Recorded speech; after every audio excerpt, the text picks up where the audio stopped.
Good afternoon, Yahoo.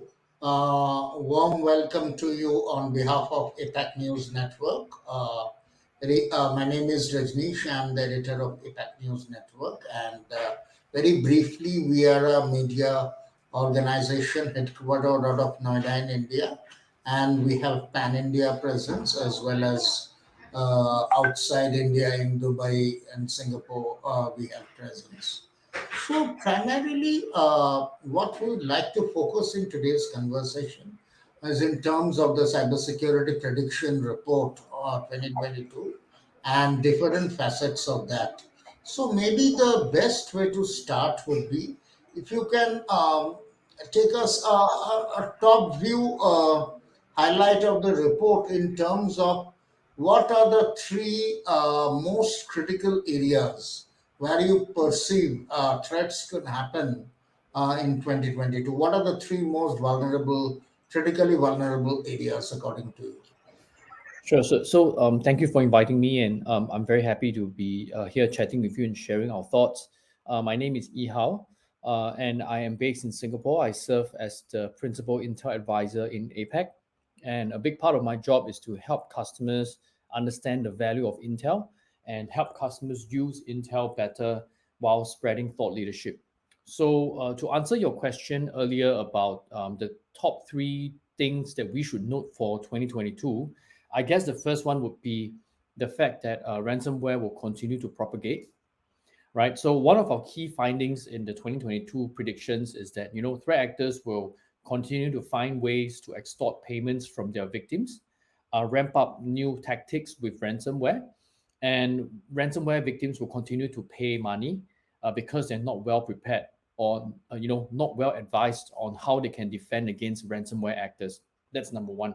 Number two, I think another thing that is also on the rising trend is that operational technology space will continue to be exploited, right? Why do I say that? It's because a lot of ransomware actors, for example, are increasingly including OT processes in their kill list. So historically, we see only espionage actors who are trying to target OT environments. I mean, the infamous Stuxnet, for example, on the Ukraine power plant incident, it's done by nation state espionage actors for sabotage reasons, right? But right now we are seeing cyber criminals also getting into the game, and having more players in the game just would mean that we will see more instances of these kinds of attacks happening. All right, I think that the third thing that will also be of concern would be the fact that deep fake technology essentially will become more widely available, and moving forward. And now it's easier and easier for people to create fake images, to use fake images on fake profiles to spread fake information. And I think given that in the APAC region there are some elections coming up in 2022, this could also be a cause of concern for us.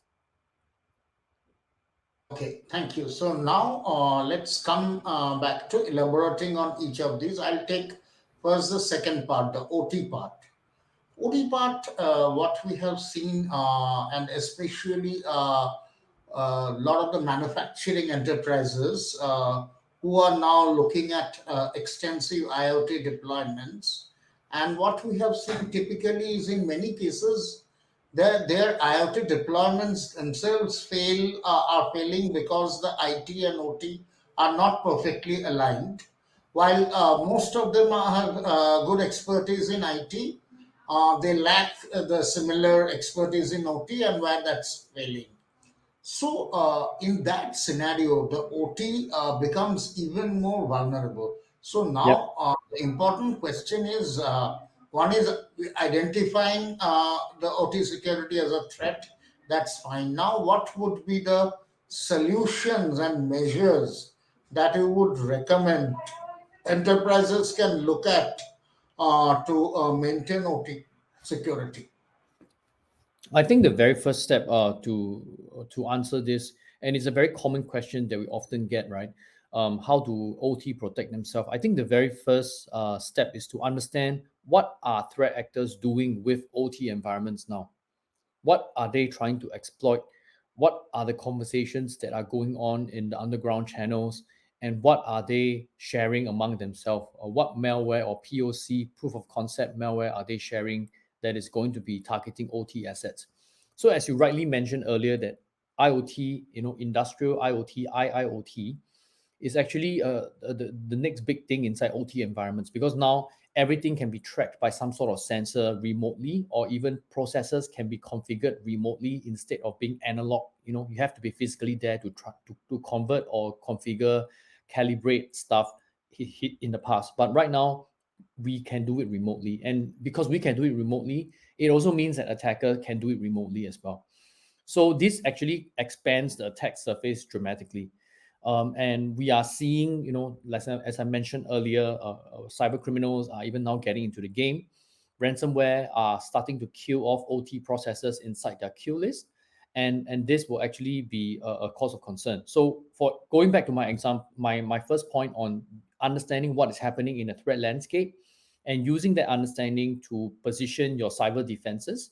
One good example is that if I am OT owner and I know that ransomware operators are now targeting maybe Schneider's Triconics devices, XYZ process, I will make sure whether if I have Schneider devices or assets in my environment, I'll make sure that that is not going to be affecting me if it happens.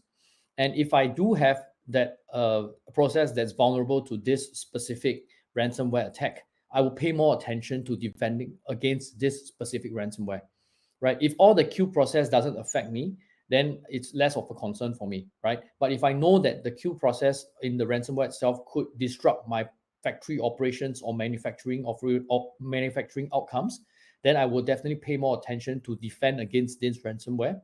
Firstly, finding out what's the attacker's tactics, techniques, and procedures. Finding out what are the indicators of compromise that's associated with this actor or this group, and then creating a monitoring system to really monitor real time any suspicious activities that could emerge from any of my endpoints, or is connecting to any C tools that are controlled by financial criminals that are using these ransomware, for example.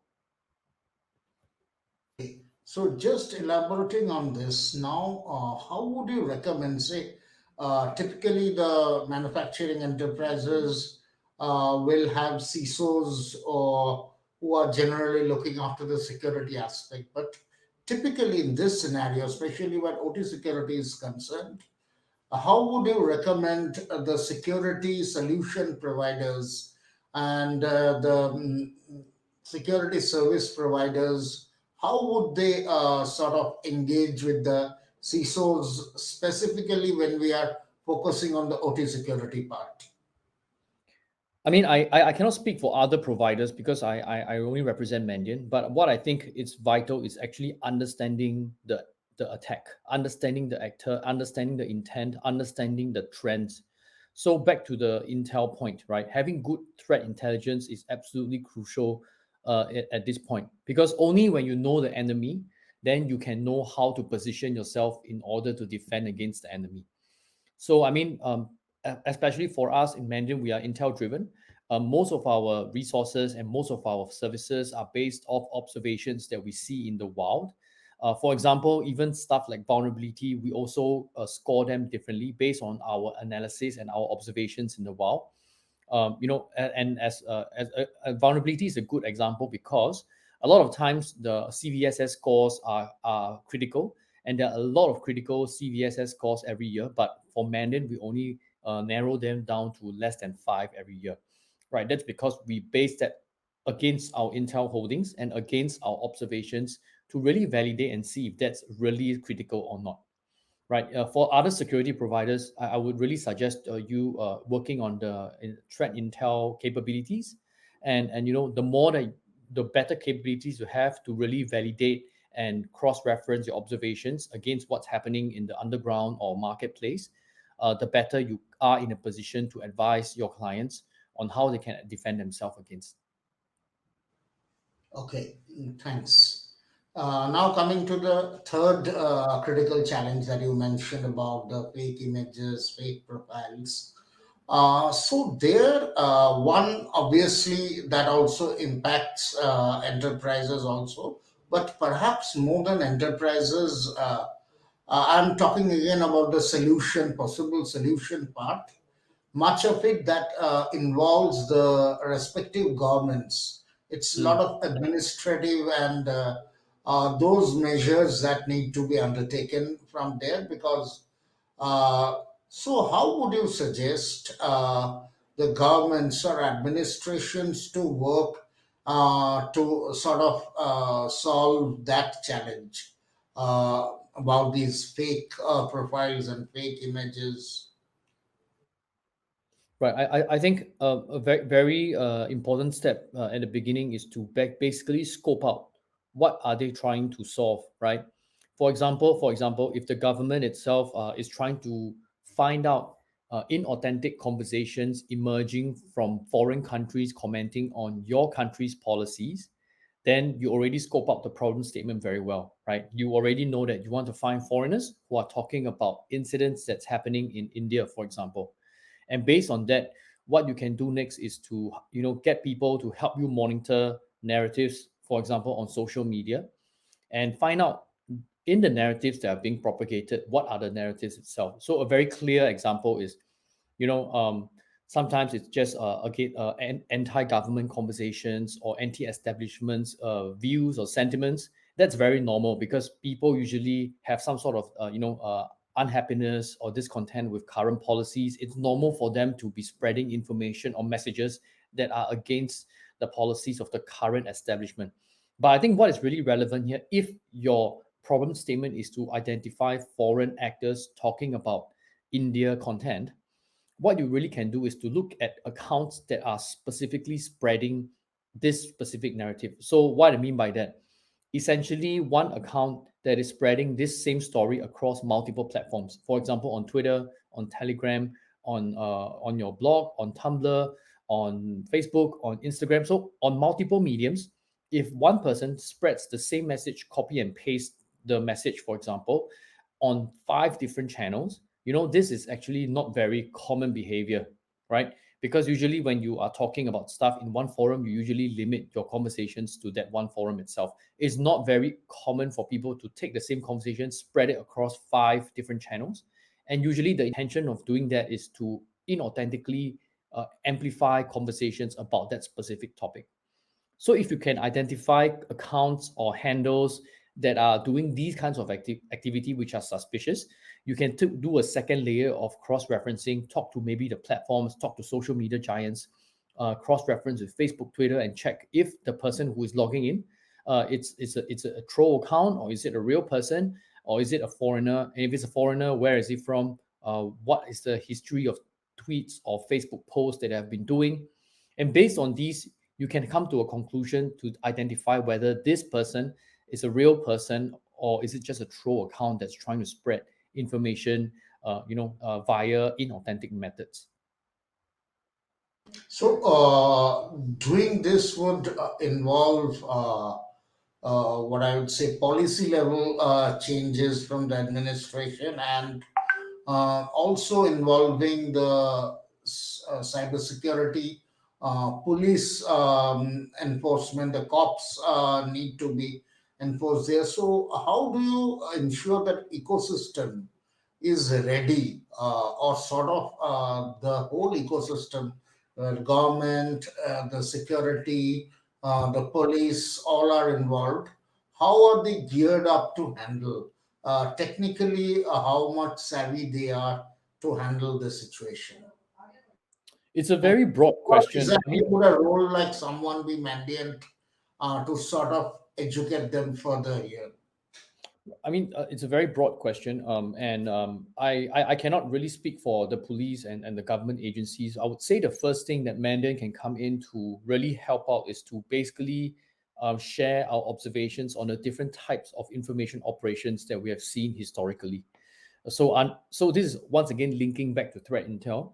If you are aware of what kinds of information operations methods or tactics are being used historically, you have a better idea of picking out similar patterns or similar tactics that are being used by these actors, right? So if I were to go back to my example on maybe foreign actors talking about Indian politics or Indian social issues, I will be definitely watching out for specific techniques that actors might be using. Are they using fake pictures? Are they using fake, fake information to describe themselves? Are they spreading information that are on websites that are hosted by themselves? Are they creating lure email contents that are, comprising of information which they are trying to spread specifically? So these are different types of methods that we have seen in the past. And for, I mean, law enforcement and policymakers who are trying to figure out how to tackle this problem, I think a very good start would be really to understand what kind of methods have, or what kind of attacks, or what kind of campaigns have we seen before, right? And that would be a good place to understand how can they figure out how to tackle this problem. Okay. Now, from the original 3 points, coming to the first point, the ransomware point. So, this ransomware problem is not limited to, it can be across enterprises, it can be across governments. Mhm. There is cyber espionage involved, so cyber security. So, what are your recommendations for solutions to handle the ransomware challenge? Right. I think I'll go back to my similar point that I mentioned earlier. The first point, the first step to understand or how to handle ransomware challenge is to understand ransomware. So, well, once again, going back to the point about having good intel about what's happening in the threat actor community, understanding what are the latest ransomware variants that are emerging, because every time there's a new group that closes down, we see two or three new variants popping up. One good example that we have seen in the past of this happening is the dark side ransomware. If you are familiar with the Colonial Pipeline shutdown, it's actually created or actually caused by this specific group called dark side ransomware group. Right? They infiltrated the IT environment, and as a precaution, the Colonial Pipeline company shut down their OT systems because they're afraid that this might spill over to their OT systems. And because of that, it's all over the news. There's a lot of implications, and over hundreds of thousands of people were affected because there's no fuel for I think over a weekend, right? So going back to that example itself, a dark side ransomware group, after they were able to get 5 million in terms of extortion amount from victim, they actually announced that they're going to shut down. They actually apologized that we're going to do that. We didn't know it's going to cause so much problems, and they are retiring. They are shutting down. But as soon as they shut down, if within 1 or 2 weeks, we see a new group emerging using similar tools, using similar infrastructure and tactics as DarkSide ransomware. So what did they do is essentially they just they announced that they shut down, but in fact they're just regrouping and creating themselves and rebranding themselves into another group called Black Matter, right? So as a ransomware defender, right, to defend against ransomware, I have to know what is the most active ransomware out there right now. So if I am ill informed, if I am misinformed, I only defend against dark side tactics. I don't know that there's a new group called Black Matter. I might be putting myself at risk because I'm defending against a group that is no longer active, and the new group might be using new tools, new methods that I am not aware of. So this actually fall back to the first point about having the best understanding of the attacker who you're up against is the best way to start defending against possible ransomware attacks. Okay. Now, coming to a very pertinent area in today's times, one, what we have seen in the last couple of years during the pandemic has been increasingly the workforces moving to a work from home or a work from anywhere kind of environment. Mhm. And now, increasingly, even as situations improve, what we're likely to see in 2022 or even onwards is uh, we may never return to the exact scenario what was there in the pre-pandemic days. Rather, we are likely to have a more hybrid kind of working environment, partly physical and partly virtual. Now, this even this hybrid kind of environment leaves scopes for a lot of heterogeneous devices are coming into the network. A lot of different networks are coming into the whole ecosystem. So, and that leaves the scope for security vulnerabilities. You don't know the what sort of devices, and so keeping that challenge that we are likely to have a hybrid working mode in the future, From a Mandiant perspective, how would you recommend the security paradigm should look like for enterprises? What should be their main initiatives now in that scenario? Right, great question. And actually, a lot of times I'm also being asked similar kinds of questions. I guess, what like what you said, right? After the pandemic, nothing is going to be ever normal again, because companies now are aware that if everybody can work from home, I don't need such a big office. Why don't everybody just work from home? Then you bring me more savings as well, right? On my bottom line. So I would say moving on to the new hybrid model where maybe it's 50% in office, 50% from home. What is really important is to really instill secure networks. So it's really important for companies to have, for example, basic stuff that are enforced, like two-factor authentications, even for their VPNs when employees try to log in. And because two-factor authentications is a very easy way for them to implement, and also to ensure that it's difficult for people to break into their internal network. And many companies actually rely on VPNs for remote workers because sometimes they need to access files that are sensitive. They don't want to put it on the open internet for everyone to access. So maybe without VPN that is set up, that domain might not be accessible at all, which is a good thing for the company, and it could cause some sort of inconvenience, but I think it's absolutely crucial, right? So, in addition to that layer, they should consider also a robust 2FA kind of systems to anything that people have to log into, right? That's step one. I think step two would be something that companies also are doing already, basically network segregation, right? And also consider the fact that the people should be, if possible, adopt a zero trust principle or zero trust policy. But if not possible, just make sure that people's accesses, privilege access management is another thing that is very crucial. So do not give people accesses more than what they need to do their jobs. And if people leave or join the company, review people's access every now and then, because it's also another problem for many corporates that when people change teams, for example, I was formerly in finance, now I work in logistics. I should not have access into my finance network because now that I've changed my teams. But many companies, in terms of IT administration, they often miss out the step to revoke access from people who already left the finance team, and people who are in other departments should not have access to sensitive finance files, for example. So these are basic stuff, but these are actually very tedious stuff that companies might not have prioritized.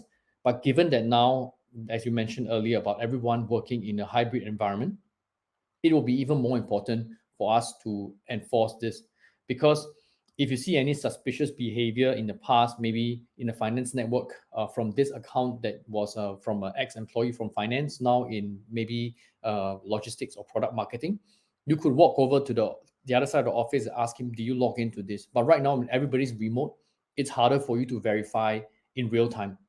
You might send him a message on Microsoft Teams, and he might take 2 hours to reply to you. But by then, you might have lost a lot of time to contain the specific actor if it's really malicious activity, right? So these are stuff that I think would be crucial for companies to consider, especially everyone is in a hybrid working environment right now. Okay, thanks. And another scenario which has happened as a result of this shift towards work from anywhere concept is most enterprises now operate in a multi-cloud kind of environment. So they will have maybe multiple public clouds from different cloud providers. Certain applications would be on different private clouds, again from different CSPs. Some applications might be on the edge. Then they will have some other software which sort of software like Nutanix, which works across the multi-cloud environment.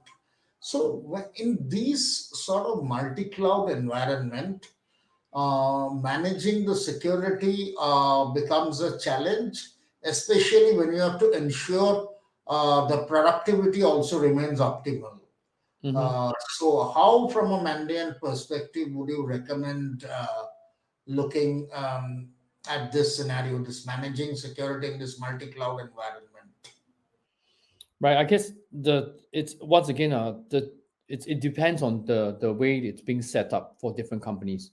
As you know, the cloud there's a shared responsibility model where the cloud provider only secures the infrastructure. Anything that happens within the cloud itself, it's for the users or the clients to secure themselves. So we have seen many cases where threat actors actually abuse cloud environments, maybe by stealing a credential from an administrator, and then they use the cloud environment for spreading their malware or exfiltrating information or data. That is something that the cloud provider will not be privy to or even be responsible for. That is on the user themselves. So I guess in a multi-cloud environment, trying to answer your question, firstly, it depends on what industry you are in, right? If you're in the finance industry, there's more regulations. You definitely have more, stringent standards to follow, and obviously you have to meet those standards in order to operate in country, right? But if you're in industry that is less regulated, maybe manufacturing, or you're just a retail company selling online, selling stuff online, there might not be as much regulations to follow, right? But I guess for Mandiant's perspective, we would definitely advise you to once again, be aware of latest methods and attacks that are being seen in the cloud environment, and now basically how cloud is being abused by threat actors and companies. Once you're aware of that, right, you're aware of latest methods that attackers are using to abuse cloud environments, you can once again use that information to your advantage and assessing your current setup. If you have private cloud, public cloud, find out what are the areas that are overlapping. What are the areas of networks? Are they segmented enough? Are they? Is every area well monitored? Right? So these are actually basic stuff that companies can consider, when they are deploying multi-cloud environments. I hope I answered your question. Yes, thanks. And as per the Mandiant report, now what sort of actions or initiatives you have advised against these threat actors, especially going forward 2022 onwards? What are the actions that the Mandiant report recommends? Right. Okay. For different types of actors, there's different type of actions. For ransomware prevention matters, we have a white paper that I can share after this call, with very clear strategies on how you can segment your networks to prevent ransomware propagation in your environment itself. For other issues, maybe like espionage or maybe hacktivist problems or cyber physical problems, there is no cookie cut method that you can just install this and everything will be fine. Because everyone's environment is different. There's no one solution for all problems, and I would say, actions wise, the first step is once again to understand what is going on out there. Only when you understand what's going on out there, what and plus you have combined that understanding with what is happening inside your environment yourself, then you can formulate solutions to better protect yourself. And we have services to help people to come to that realization, right? We have a maturity assessments that we can do. We can do workshops with clients to walk through or brainstorm current setup versus external threat landscape. You can consider doing a threat profile, where you consider essentially anything that is of threat to you in the outside world itself, and cross-referencing that with the threat register. Then you'll give you a very good state to start with, because you have very actionable items that you can defend against or you need to defend against.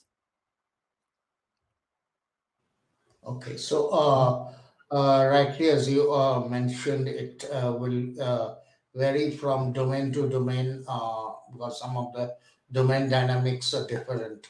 So Yeah, right. overall, the ultimate analysis, if I may say, apart from the three critical points that you mentioned at the beginning, Hmm. if I may ask you overall, what are the main highlights of the report? If we focus on the Mandiant report, what are the main highlights of the report beyond the three critical challenges that you mentioned first? And if you can elaborate on those highlights a little bit. Sure, sure. And I guess the other highlights I think it's important would be the fact that the threat actor scene is also going through a specializing trend, right? Essentially, in the past, um, for threat actors itself, you have to be an expert coder or expert, very technical threat actor to be able to do the whole attack life cycle from end to end, right? You need to be able to do the initial compromise. You need to be able to write a social engineering spear phishing email, and you need to do lateral movement yourself before you eventually steal data from the vulnerable victim. But right now, because the whole life cycle is going through a specializing phase, what I need to do now, I don't need to know how to create a exploit or initial vector myself. I can just buy the exploit from somebody who specializes in creating exploits to attack organizations at the first stage of the life cycle. So that actually saves me some steps already. And having that in mind, I will then just need to be able to buy that access. I will use that access to log in into the victim's environment. Then I can start to propagate my ransomware immediately. That will save me a couple of steps, and that also drastically reduces the time that defenders have in order to detect ransomware, for example. So this is one of the big trends that we are seeing as well, right?